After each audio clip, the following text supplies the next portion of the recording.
بعد زواج استمر ل3 سنوات رفقة للآلام المرضية، ذهب أحمد لمعالجة زوجته نبيلة التي كان يظن أنها امرأة من مرض لم يعرف.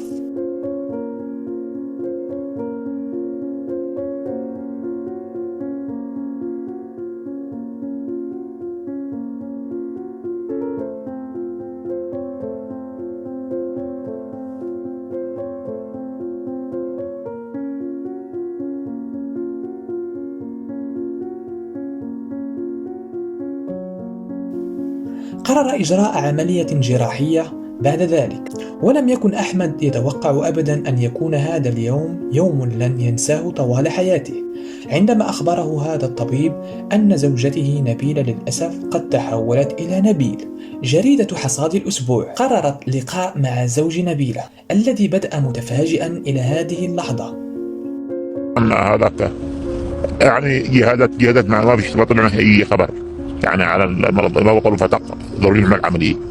وجينا رحنا عند الدكتور علي التهامي، دلنا على الدكتور دلنا على الهلالي، فطلعنا الجهات. عندما رحنا رجعنا عنده تفاجئنا، قام الدكتور عنه سوف يطلع مكان رجل.